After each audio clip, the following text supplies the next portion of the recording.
welcome to the deep dive. Today, we're getting into something pretty common, maybe too common these days, ghosting.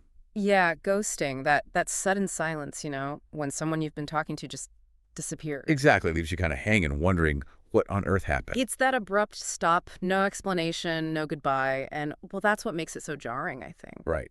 So our mission today for this deep dive is really to unpack that. What is ghosting, really?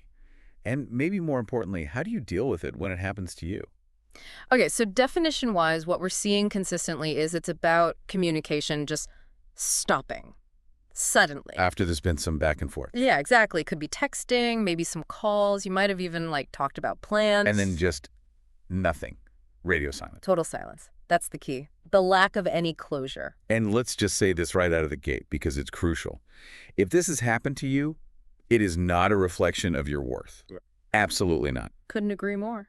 That's fundamental. Okay, so let's talk about what it feels like. That moment you realize you're being ghosted.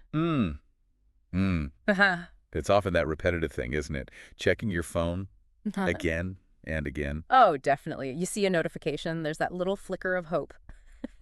Nope, still nothing from them. You start replaying conversations, don't you? Looking for clues. Did I say something weird? Did I miss something? Totally. Your mind just races, trying to connect dots that maybe aren't even there.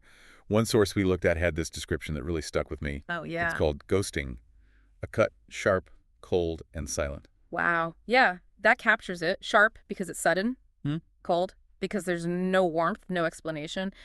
And silent. Well, obvious. It's the silence that gets you, I think. No chance to ask why, no chance to understand, just emptiness. It really denies you that closure. Okay, so maybe let's try and understand the other side for a minute. Why do people actually do this? Not to excuse it, but just to explore the potential reasons. Right. Understanding the why isn't justifying it, but it can sometimes help process what happened. So one thing that comes up is emotional unavailability. Yeah, this is a big one. For some people, when a connection starts to feel real. A bit too real, maybe? Exactly. When vulnerability enters the picture, it can be scary, genuinely frightening. So instead of saying, hey, this is moving a bit fast, or I'm not sure I'm ready for this. They just vanish. It's avoidance, basically. A way out without having to face those feelings or articulate them. Okay, that makes a certain kind of, unfortunate sense. Then there's another angle, unequal investment. Oof. Yeah, this one's tough. Sometimes one person is just more into it than the other. The enthusiasm levels are mismatched. Right. And ghosting, in that scenario, becomes one source called it the easy, selfish way out. Easy for them, maybe. Avoids an awkward chat. Definitely avoids the discomfort of saying, look, I'm just not feeling this as much as you are. It lacks honesty, it lacks courage, really. It does. And the third area mentioned is external stuff, things going on in their life. Right. Life happens, things change, maybe someone new caught their eye. Or an old relationship rekindled. Could be. Or maybe their priorities just shifted. Work, family, something else entirely took over their focus. And again, important to stress, even if those are the reasons, it doesn't make it okay. And it certainly doesn't mean you did anything wrong or weren't enough. Well, absolutely. The impact is still the same, regardless of their internal or external reasons. So, okay, let's pivot. You've been ghosted. That silence is deafening. What do you do? How do you navigate that aftermath constructively? This is where you kind of have to take back control, right? First big piece of advice, resist the urge to chase them. Oh, this is huge. It's so tempting, isn't it? To send that one more text or call again, just demanding an explanation. Just tell me why. Yeah, that feeling. But the advice is strongly against it. Why is holding back so important? Well, it's tough, but the silence is the answer, in a way.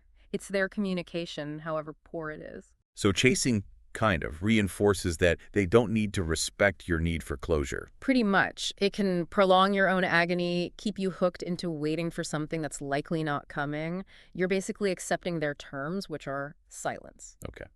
Hard but necessary, maybe? Accept the silence as the message. What's next then? Dealing with your own feelings. Yes. Absolutely crucial. You need to let yourself feel whatever comes up. Sadness, anger, confusion, frustration. All valid. Totally valid. Don't bottle it up. Talk to someone you trust, write it down, go for a run, punch a pillow, whatever helps you process it healthily. But the key is processing, not wallowing indefinitely. Exactly. Acknowledge the feelings, let them move through you, but don't set up camp there. And that leads to the third action, Redirecting your energy. Ah, okay. Explain that. Think about all the energy you were putting into thinking about this person, hoping for contact, maybe planning things in your head. Yeah, the time, the care, the attention. Right. Take all of that back. Reinvest it in yourself. Self-care, hobbies, friends, goals. Pour that energy back into your own life. It's like reclaiming your power, in a sense, saying, my energy is valuable and I'm directing it towards me now. Precisely. It's a statement of self-worth. Now, we actually have a really poignant example of this from a listener, N from Addis Ababa. It really brings it home. Oh, yeah. Tell us about N's situation. So, N had been talking to someone daily for 2 months. Wow. Okay, so pretty consistent contact. Very consistent, sharing personal stuff, really felt like a connection was building. Then one Friday, the person sends a casual talk soon message. Yeah, sounds normal. And then just complete silence. Nothing. Ever again. Ouch. After 2 months of daily chat, that's rough. And N's immediate reaction, like so many people's, was probably, What did I do wrong? Exactly that. Racking their brain, trying to pinpoint the mistake they must have made. that internal investigation committee starts meeting immediately. Right. And this is where we need to be really clear. For N and for anyone listening who's gone through this, you did nothing wrong. Say it again. You did nothing wrong. Showing up, being open, caring, investing, those are good things. Those are signs of you being willing to connect, which is brave, and acted in good faith. Absolutely. The ghosting isn't about N's failure. It's about the other person's failure to communicate respectfully, their inability or unwillingness to handle the situation differently.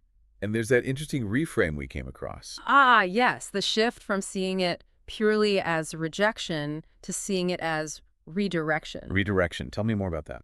The idea is maybe this painful experience is actually steering you away from someone who ultimately wasn't right for you, someone who couldn't meet your needs for communication or respect. So instead of I was rejected, it's more like I was redirected away from a connection that wouldn't have served me well anyway. Exactly. It takes the focus off perceived personal failure and puts it onto incompatibility or the other person's limitations.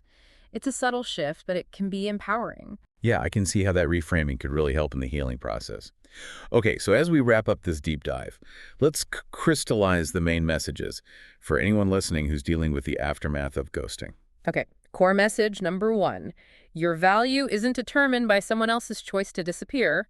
You are inherently worthy. Number 2, you deserve communication. You deserve respect. Ghosting is about the ghoster's issues, not your flaws. And number 3, healing is possible. It hurts, yes. Acknowledge that pain, but it doesn't have to define you. Be kind to yourself through that process. Self-compassion is key. Absolutely. Well, thank you for joining us on this exploration of a tricky topic. Hopefully understanding it a bit better helps. It really does. And maybe a final thought to leave you with. Consider that idea of redirection. Maybe this forced pause, this unexpected detour, is actually clearing the path. Clearing the path for what, you think? Well, maybe for a deeper investment in yourself first, like you said, and then eventually for connections that are built on something more solid, actual mutual respect and open doors, not silent, sudden closures. That journey towards that, that's where the real strength building happens.